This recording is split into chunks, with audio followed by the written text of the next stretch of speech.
I'm building my gaming PC for 2013 and I wanted to go over the parts before I unbox everything and put it together. For the case, I went with a Corsair Vengeance C70 mid-tower gaming case. It's the military green version. The processor is an Intel Core i7-4770K.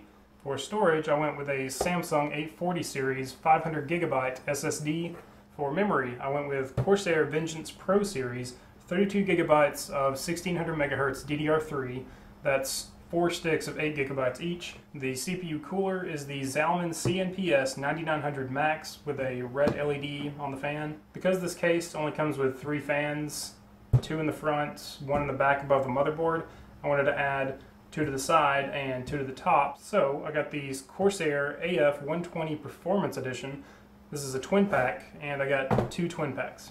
The power supply is this Corsair TX850M. It's an 850 watt semi-modular power supply. To build a firm foundation, I went with the ASUS Maximus 6 Extreme motherboard, and this is the OC panel bundle, so it has the little overclocking tool thing that comes with it. Finally, the video card. This is an ASUS GeForce GTX 780.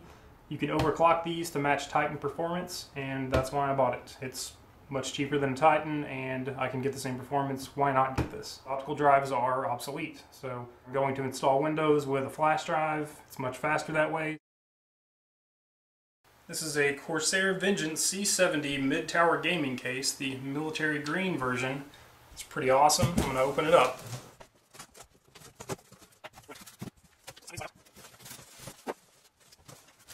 Right, they had it in this bag. I can just grab the top and pull it right out. That was convenient.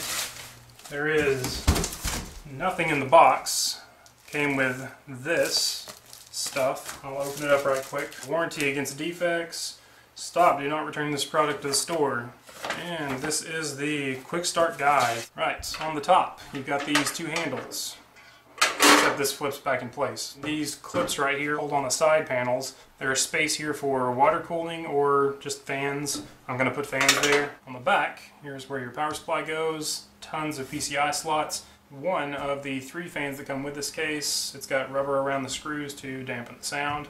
And here's where your I/O shield goes. On the bottom, you've got a couple of nice strips of rubber right here and a couple of fan filters. On the front, here's the power button, the storage LED, headphone jack, microphone jack, 2 USB 3.0, and the reset switch with a little flip up.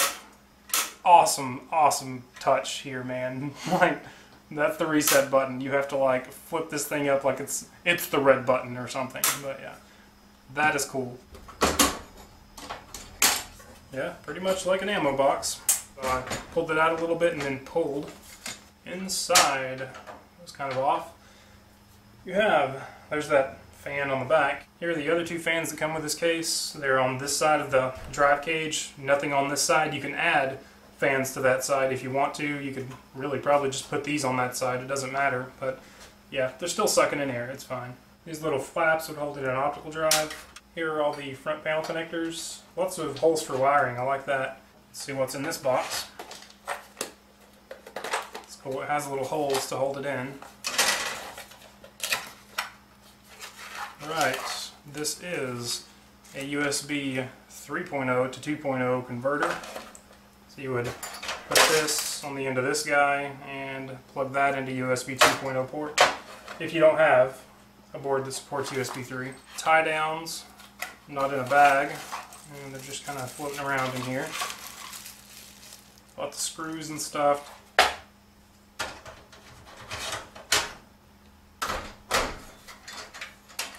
Okay, so pull out and then up.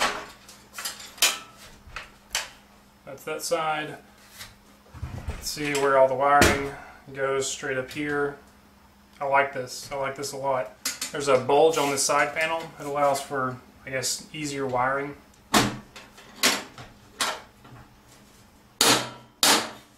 That's great. By removing a few screws, you can take these drive bays out. Show the side panel, you can add a fan here, and rearrange these little rubber washer things to go around the screws here if you want to add a 140mm fan. These are for 120s. And there's a filter behind this, like the ones on the bottom. The Asus Maximus 6 Extreme motherboard. It's Republic of Gamers. It's the best motherboard Asus makes right now. The OC panel bundle comes with this guy. You can overclock it remotely with that little guy in your hand. Open it up. You see the OC panel included. This comes with an MPCI Combo 2, so that's pretty cool. It's at the top here. This supports the 4th generation of Intel Core processors, so that's socket LGA 1150. It's a Z87 chipset. It supports NVIDIA's SLI and AMD's Crossfire.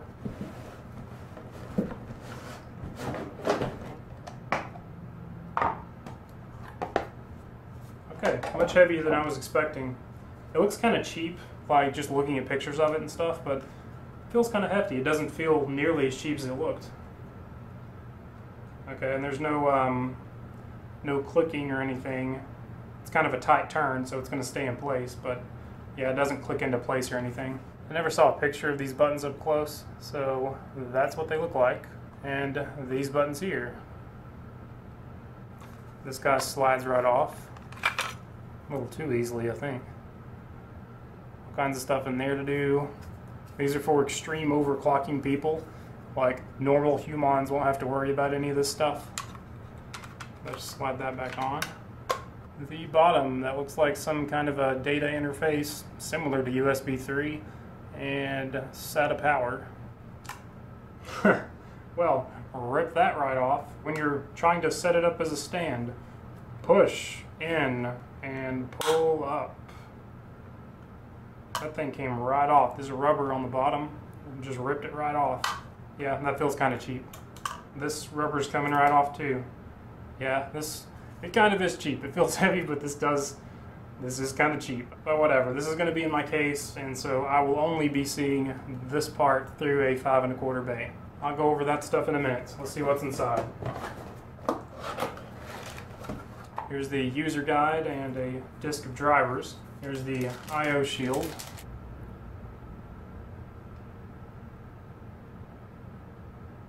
This is the MPCIe Combo 2. So the wireless AC card was already installed in here. These are the wires to the antennas. And there's another slot right here for something else. So I'm going to use this for wireless. I can't find AC cards anywhere, so this is pretty beneficial. This was one of the selling points for me. Here's some cable labels. Right, here is the Republic of Gamers magnet. This is actually pretty cool. I mean, if you're going to use crap like this, I don't, but it's made out of metal and it just has a magnetic strip inside here.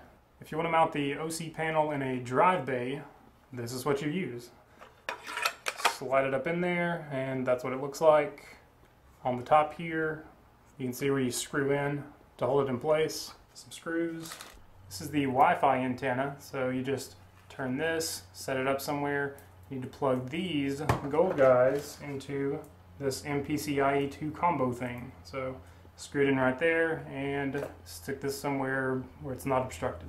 This is the ROG Connect cable. You can run this from your motherboard to a laptop and monitor like overclocking performance and stuff.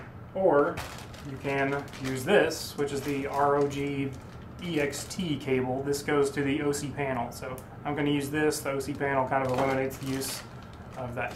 These are the Asus Q connectors. One of the reasons I stay with Asus motherboards. Makes it super simple to plug in the front panel connectors.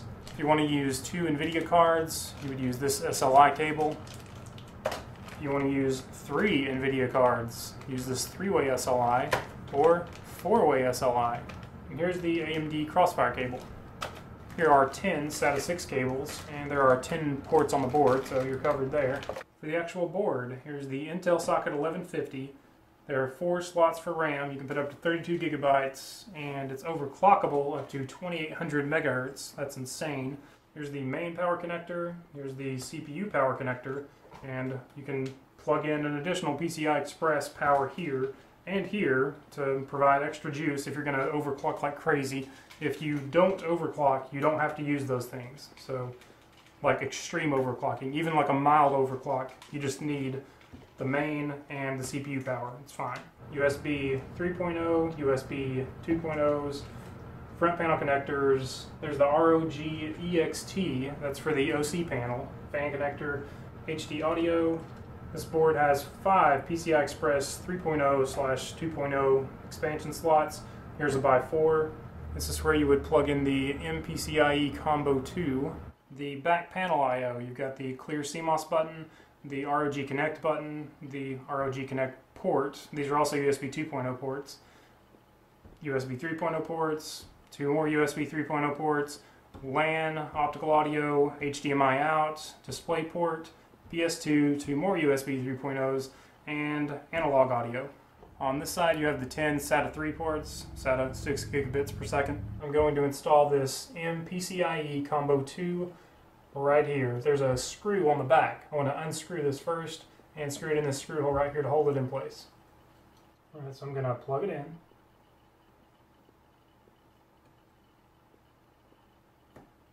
And screw it in. Okay, that's good. Going to install an Intel Core i7 4770K. It's a socket LGA 1150. Right, first you need to lift this handle up, so push down and pull out, and it comes right up. This protective cover, you just pull that off. Here's the CPU. Be careful when you take it out to not touch the back, or the top really. You don't want to get grease on there, like people grease. Thermal grease is cool. There's an arrow on the bottom corner of that right there, and right there. The arrow needs to point to that direction. Match those arrows up.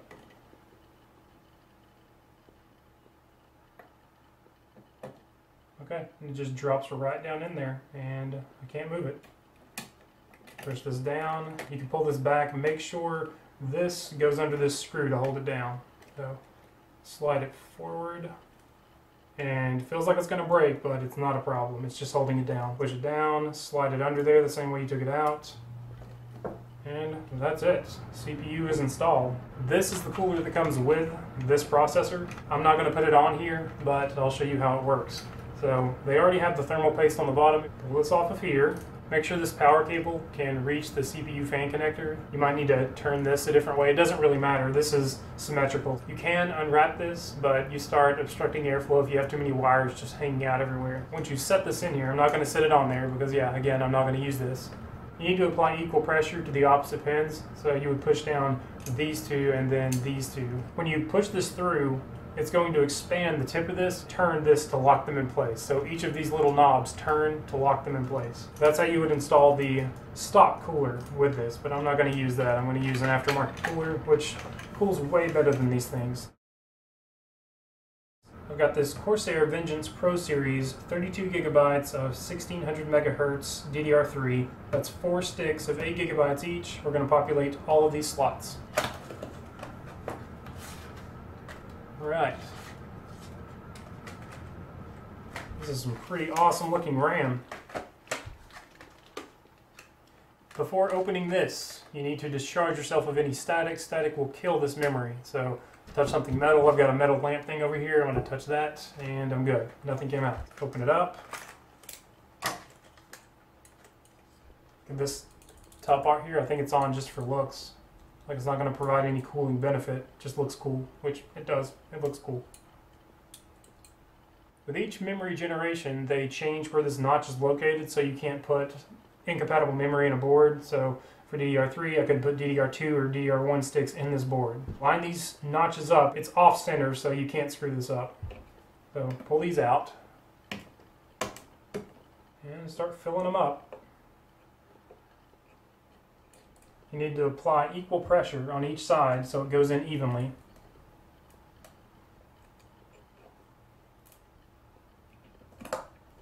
And it'll snap in like that. These things will auto lock once you put it in. Memory is installed. That's all there is to it. Very easy to upgrade memory if you ever want to upgrade memory. Usually it's a good idea to pop the old ones out unless you bought the exact same memory that is currently installed. So just buy a whole new set to make sure they match. If they need to run dual channel or something. Like if you put a 1 gigabyte stick in here that's not dual channel, it could screw things up. You can make things run slower because it's not working together and it's different speeds of RAM. It just doesn't need to happen. So make sure your RAM matches. This is the Zalman CNPS 9900 Max red LED version. Just open it up, see what's inside. Alright, these parts are just hanging out.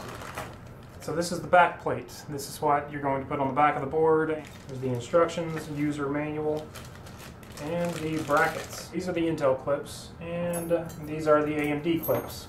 These are the screws and receivers you're going to use. We'll put the receivers in here, slide these plastic things over it, hold it in place, then put this on top of the bottom of the heatsink and screw it down to hold it in place.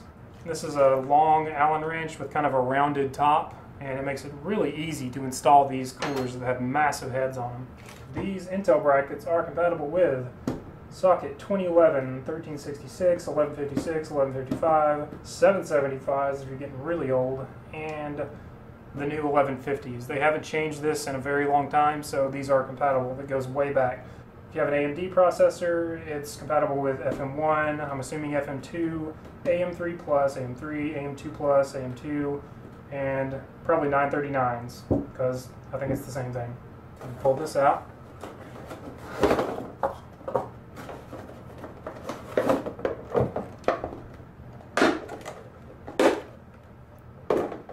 You can see how big this is. This makes it super easy to get in there at that angle. Trying to use a screwdriver, very frustrating. I've cut my fingers on these things a lot. And this one's kind of not as sharp as previous ones I've had. I've used a lot of these type Zalman coolers, and yeah, these fins used to be super sharp. It would probably still cut my skin if I were to push down and pull away, but yeah, it's not near as sharp as the old ones. Just pop that plastic off.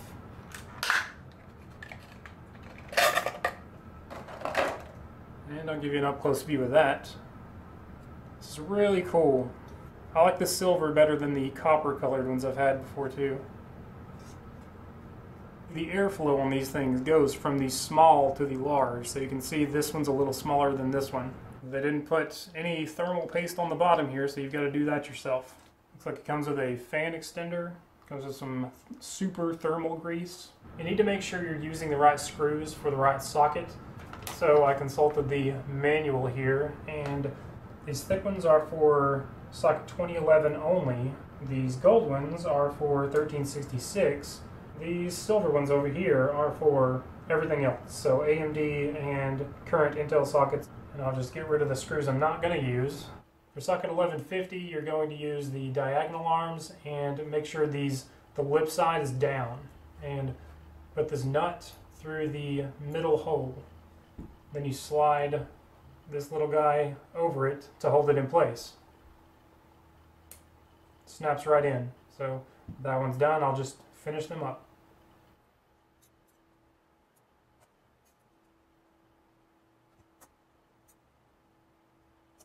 Right, that's in. Well, I put together the rest of this. Instead of using this sticker, which is going to absorb more heat than metal, I'm going to just hold it in place and screw it down. So this part is done for me. See the screws on the bottom of this cooler? They need to be unscrewed so you can mount the clips.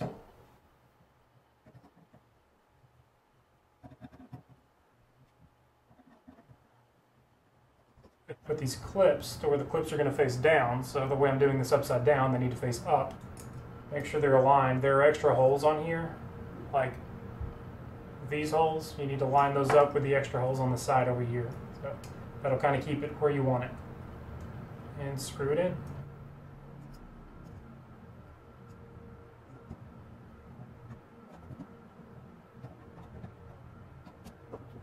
Okay, keep those a little loose so you can slide this other side in.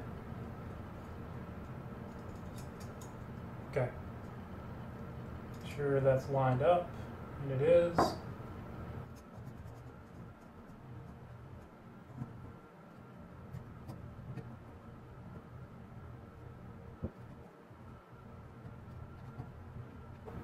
Now it's on there, so I'll put that aside.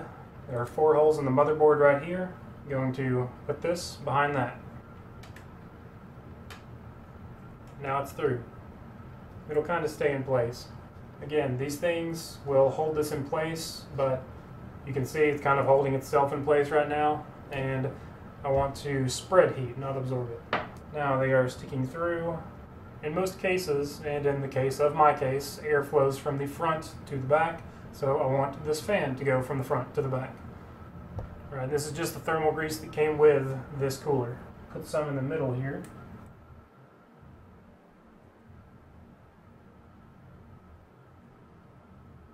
That's kind of a lot. Okay, so some people use credit cards to smear this crap around. There could be dust or something on the credit cards, so yeah, to each their own. If they want to do that, go for it. It doesn't matter. Me, I put it in the middle, and the pressure from screwing this thing down is going to smush all of this out. I took some of this out because too much came out, and you don't want it to run over the sides. So that should be good.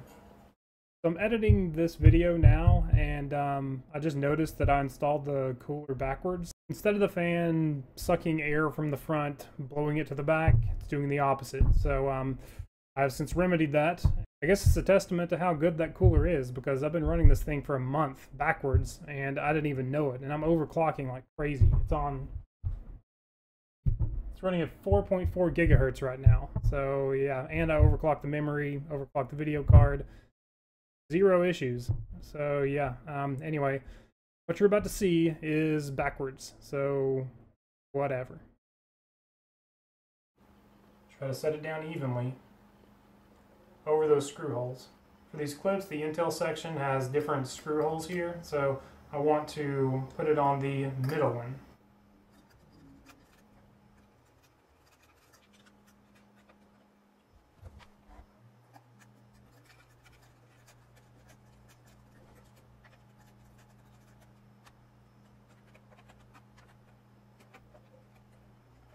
I have all the screws lined up, so now I just need to tighten them down, and I need to apply even pressure. So I'm going to do this guy a little bit, this guy a little bit, this guy a little bit, this guy a little bit. So just rotate until they're all tight.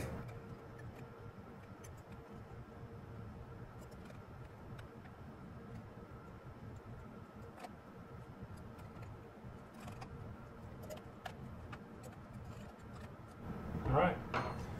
Now it is attached. And there's the back. There are many types of screws that come with cases. You need to make sure you choose the correct screws that are going to go in these standoffs here. Others will go in the hard drives and stuff like that and mount the optical drives, not in this case, but you know. We're going to start with the I/O shields. Look at the back of your board and we'll line up the ports. So I know the audio is on the bottom here, so put it right here. They should snap right in. Line up the holes in the motherboard with the standoffs. Try not to scoot it because you could bend something on the back of the board. Okay. It's lined up, screwed in.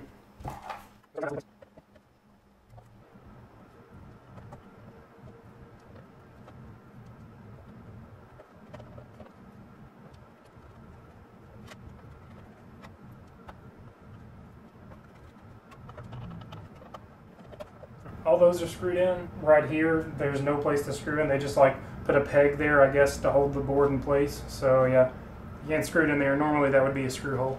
At the top of the I/O shield, there are two holes in the back for these two Wi-Fi antennas. So you need to run those through there. I found these in the bottom of the motherboard box, and you put these on the end of this to hold it in place. You put the washers on first,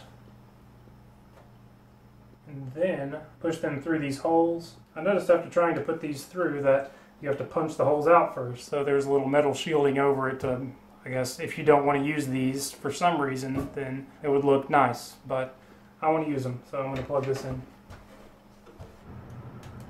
Just going to reach in here and push up, and screw these down.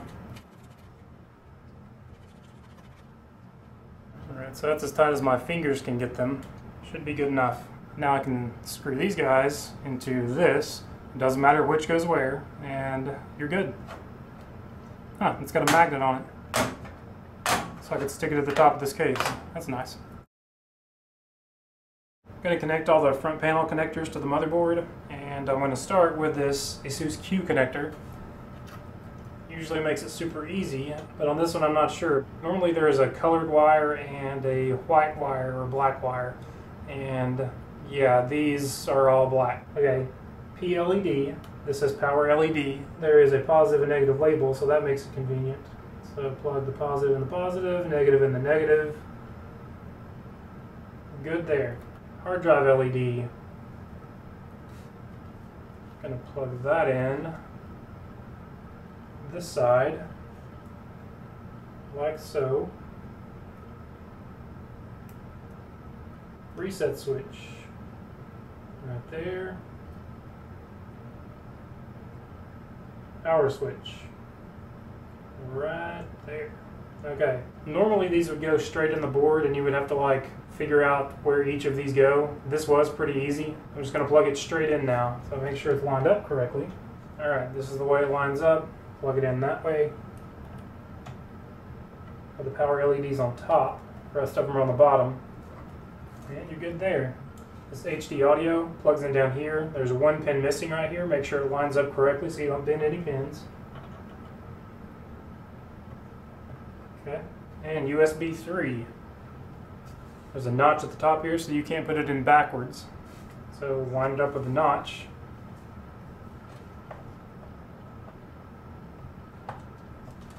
And that's good. That's nice. Most of the cases I've used with USB 3, this cable is really, really tight and it kind of sticks out a lot because you can't bend it really. But this is nice. It's not quite as thick. It's like feels like a SATA cable. Gonna plug the CPU fan in. These have guide rails on them, and so you have to plug it in the correct way. Just gonna tuck the excess wire under this guy behind the board.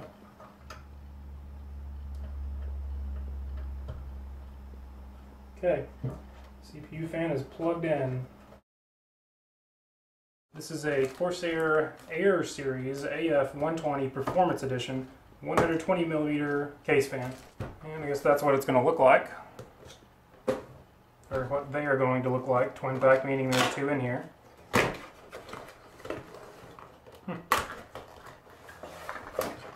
Alright. There it is. This is kind of rubbery here. I guess that's going to reduce noise. This red you can change out for this blue or white. I'm going to try that now. Pulls right off. On this, you can see a little track right there and little notches. So there are 4 of those around this track. The notches are on the insides of where the screws go. So just line these notches up with the holes.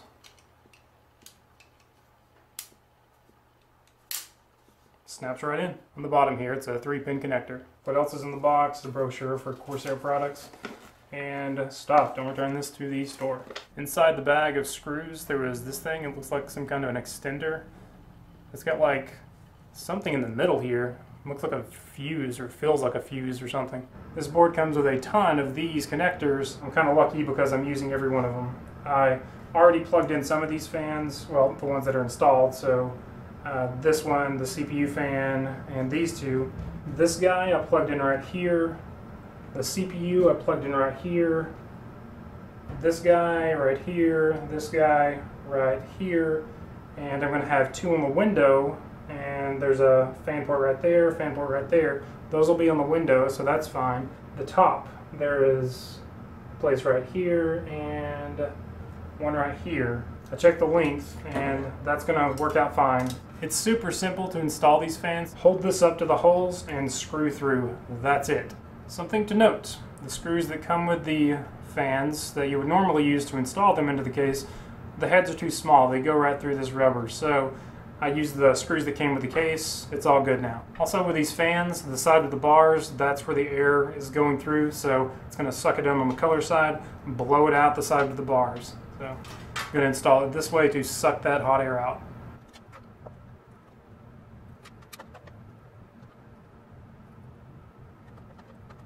That's pretty much it. I'll do it for the rest. Alright, the fans are installed. I plugged this guy in right here next to the CPU power, and I plugged this guy in over here and just ran it in this little trench here so it's not really obstructing any air. I installed these fans on the door, so I'm going to run these power cables to here and here.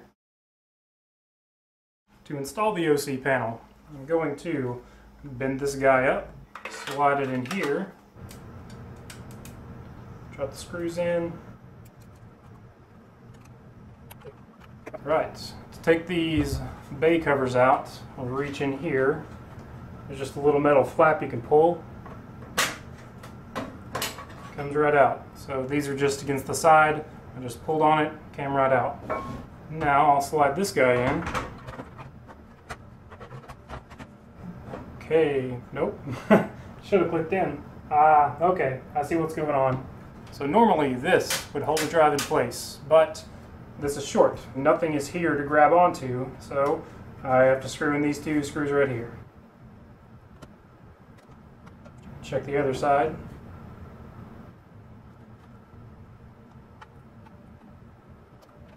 Alright, it is in there securely. Looks pretty awesome. Now I can run the cable to it. This is the data cable. There's a little notch at the top, so just make sure that lines up. You're probably not going to be able to see what I'm doing, but I'm just going to plug this guy in. I got it plugged in. I'm going to run it behind the board and up under here.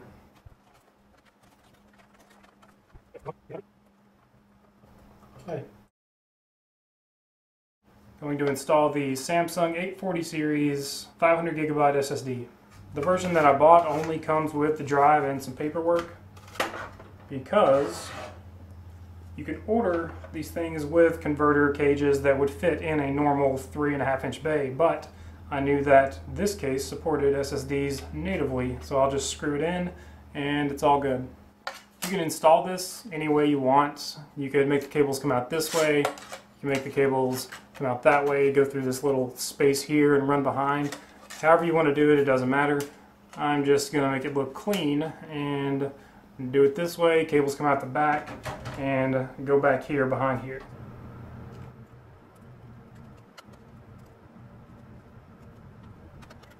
That's it. It's on there. Slide it in here and move to the back. So plug that in there and I'll run it out through here. This into the first SATA port, per the diagram in the manual. This is the first. So it looks weird, it's in the middle, doesn't look right, but always consult this if you want to make sure. So that one is the one to plug it in. I mean, it doesn't really matter, but I prefer to go in order, so that is one, and I'm going to leave it at one. This is the Corsair TX850M Enthusiast Series modular. This is a semi-modular power supply. That means some cables are on there by default, and if you need additional stuff, like if you're running SLI or something, you could plug in additional power cables to this, and yeah, they're not just hanging out all the time taking up space. Just open this up.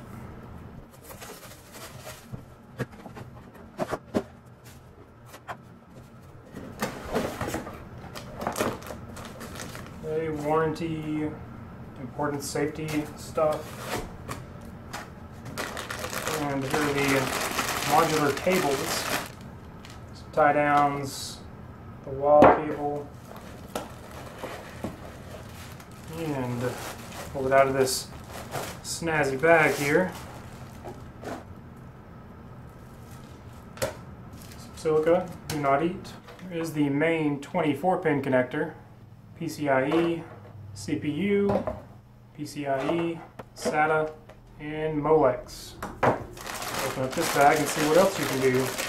Here is PCIe, SATA, so Molex converter to a floppy, CPU, PCIe, and another Molex converter to a floppy. Plug whatever you need into there. These will probably suffice for what I have to do at the moment. If I want to add another 780 or something, which is not going to happen anytime soon, I could attach more PCI Express here. To install the power supply, you could put it in here however you want, this way or this way. But since I have the filters on the bottom of this guy, I'm just going to face it down. So you line it up with the holes in the back and just screw them in. 4 screws come with the power supply. It is installed. The only thing I'm not using is this Molex. None of these case fans used it. Alright, so I'll find a place to stuff that. Actually, yeah, right here. Looks good. For the 24-pin power connector, I'm going to go out this rubber hole right here, come in through this one. I can bend this a little to give it a lower profile so it's not blocking anything. Main power is go. CPU has to plug in up here. I'm going to go behind here again, but this time come out right up here. Make sure it's in there good. You'll feel a little snap. Next, SATA. I'm gonna run it back here. So here's the back so far. Ran the CPU power up here. This thick one is the 24-pin main connector. This is the SATA. Ran it out here, plugged it into the SSD, ran it through here, plugged it in the OC panel. This is an NVIDIA GeForce GTX 780 from ASUS. It's got 3 GB GDDR5, supports DirectX 11, PCI Express 3.0. It's obviously compatible with Windows 8. On the back, you can see it shows the back panel ports, so DVI, well, 2 DVIs, HDMI DisplayPort, supports physics, PhysX, whatever, GPU boost, so it can overclock itself to perform better. It comes with GPU Tweak, which is ASUS's overclocking utility. Like most ASUS premium cards, comes in this fancy cardboard box. Take the styrofoam off, and this box full of stuff. There's the actual card. I'll go through this first. It says a PCI Express power cable. You can bring in 2 6s and form an 8 if you need that. There is a DVI to VGA. It's hard to believe anybody still uses VGA. The driver and GPU tweak disc, speed setup guide. Oh, the book's in color. Wasn't expecting that. And that is it. Now onto the card.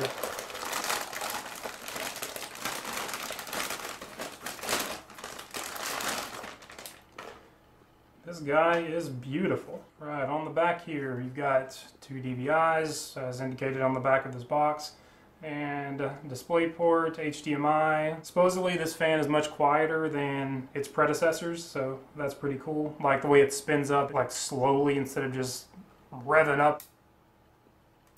This is a really cool looking card, man. There's the 8-pin connector and 6-pin connectors required. I believe this GeForce GTX lights up, and you can set it to like pulsate or just stay on. And these are the SLI connectors if you want to use those. From front to back, it is a little over 10.5 inches or 27 centimeters. Take any protective covers off, at least of the ports you're going to be using. This is the main interface, PCI Express, so definitely need to use that one. These SLI ports, I'm not using that at this time, so I don't need to remove those. These DVIs on the back, I'm probably going to use one of those. I'll take it off when I need to. I need to take these out first. This is a dual slot card, so I need to take out 2 slots. They're on there too tight for my fingers to take them off. They lift right out of there.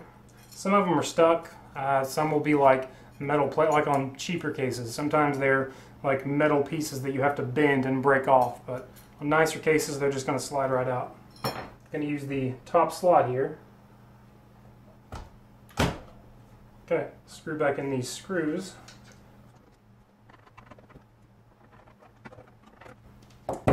Now we need to provide power. Get these PCI Express. To avoid having cables hanging out around here obstructing airflow, I'm going to run them through this bottom port and out here. This requires a 6-pin and an 8-pin. So to make these 6 pins 8 pins, line this up on the side and plug it in.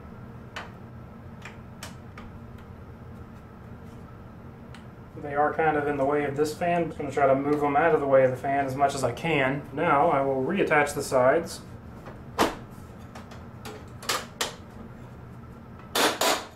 Can't forget to plug these fans in. I'm going to plug this guy in right here. This one I'm going to have to go up a little bit. And we just slide it in here. Well, found a problem. This fan is touching the CPU cooler. I can't close this properly, and that stress definitely does not need to be on that CPU fan, so I'm just going to have to take this fan off. Okay, it's on now, no stress. Anybody getting this case, if you're going to get a gigantic cooler, you might not be able to put a fan right there. I could do something else with this fan. I have other computers. This computer will function once I install an operating system. So there's the front, you saw the side, there's the top. Got 2 fans right there. This thing is heavy, man.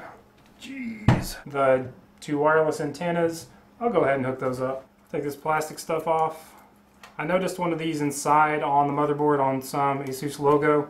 I'll take that off before I start this thing up. These things can absorb heat, or just not allow heat to dissipate as well as, you know, it could. Doesn't really matter on this thing, but on the motherboard, it might matter. Twist that. Whatever. I'll screw these in. Here's this plastic piece. Okay. Here's the back. You've got that 120mm fan, I/O shield, video card, power supply, and these antennas hooked up. So that's it. This is my gaming PC 2013. Hope it helps somebody, and yeah, I'm gonna go install Windows now. Last time I built a computer, a lot of people wanted me to show it running after the build, so here it is. I've already overclocked it, so you can see the base clock of 100, and then multiply it times its ratio over here, and it's running at 4400 megahertz, 4.4 gigahertz. Never had any heating problems. It's running super fast. It's awesome. I overclocked the RAM to 1866 megahertz from 1600. For the video card, I used this ASUS GPU Tweak, and I overclocked it, well, the boost clock as far as it would go. This comes with GPU Z, so just pull that up. Alright, there it is. The base clock is 863, and it'll overclock itself under load to 1046. The regular boost was 902. The memory normally runs at 6000 megahertz or 6 gigahertz. I bumped it up to 7. So overclocking the GPU and the memory, I've had zero issues with heat or anything else. It hasn't even crashed. Like, I don't know, you would expect overclocking at some point it would crash, but nothing ever happened, and that's really nice. The Windows Experience Index, I got an 8.1, and that's because of this SSD. It's a really good SSD, but I don't know what they want, man. Before overclocking, I think the processor, I think these stayed at 8.3, might have been 8.2.